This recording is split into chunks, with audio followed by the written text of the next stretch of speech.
Hi అండి, అందరికీ నమస్కారం. Welcome to my YouTube channel. ఈ వీడియోలో ఉద్యోగ పెన్షన్లు గమనికండి. ఏప్రిల్ 16 వరకు బ్యాంకులకు వరుస సెలవులు. సో ఆ వివరాలే మనం ఈ వీడియోలో తెలుసుకోబోతున్నాం. వీడియోని అయితే ఇక్కడే కానీ స్కిప్ చేయకుండా ఎండ్ వరకు చూసినట్లయితే ఇన్ఫర్మేషన్ అనేది పూర్తిగా అర్థమవుతుంది. వీడియో నచ్చినట్లయితే తప్పనిసరిగా ఒక లైక్ చేయండి. చాలామంది లైక్ చేయడం మర్చిపోతున్నారు. ఇంకా మన ఛానల్ని ఎవరైనా సబ్స్క్రైబ్ చేసుకున్నట్లయితే మన ఛానల్ని సబ్స్క్రైబ్ చేసుకోవడం ద్వారా నేను చేసే లేటెస్ట్ అప్డేట్ న్యూస్ ముందుగా మీరైతే పొందగలుగుతారు. ఇక వివరాల్లోకి వచ్చినట్లయితే ఈ వారంలో బ్యాంకు కార్యకలాపాలు నిర్వహించే వారికి ఇది ముఖ్యమైన సమాచారం అండి. సెలవులు ఇక వారాంతర సహా వివిధ కారణాల చేత ఈ వారంలో 5 రోజుల పాటు బ్యాంకులు మూతపడనున్నాయి. మొత్తంగా 5 రోజులు గరిష్టంగా.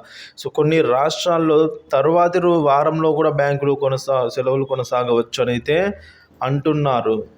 సో ఈ విధంగా దేశవ్యాప్తంగా స్టేట్ బ్యాంక్ ఆఫ్ ఇండియా, ఎస్బీఐతో సహా అన్ని జాతీయ బ్యాంకులు ఏప్రిల్ 9 అంటే మంగళవారం రేపటి నుంచి ఇక ఉగాది సెలవులు, అలాగే ఏప్రిల్ 10 వరకు బుధవారమైన ఏప్రిల్ 10 వరకు సెలవులు ఉండగా, తర్వాత ఈద్, అలాగే బోహాంగ్ బిహు, అలాగే ఈ విధంగా 11వ తేదీ గురువారం రంజాన్, అలాగే ఏప్రిల్ 13 రెండవ శనివారం, ఏప్రిల్ 14 ఆదివారం, ఇలా 5 రోజుల పాటు అయితే బ్యాంకులు వరుస సెలవులు అయితే రానున్నాయి. మరోవైపు ఏప్రిల్ 15, 16 తేదీలలో వరుసగా బోహాంగ్ బిహు, రామనవమి సందర్భంగా కొన్ని బ్యాంకులలో పని చెయ్యవు.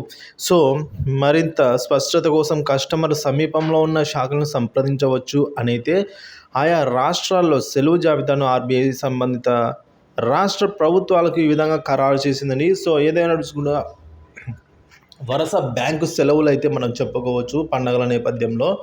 సో ఏవైనా లావాదేవీలు కానీ, ఏవైనా బ్యాంకు పరమైన అవసరాలు, ఏమైనా బ్యాంకుకు వెళ్ళవలసిన అవసరాలు ఏమైనా ఉంటే మీరు వాయిదా వేసుకోక తప్పదు.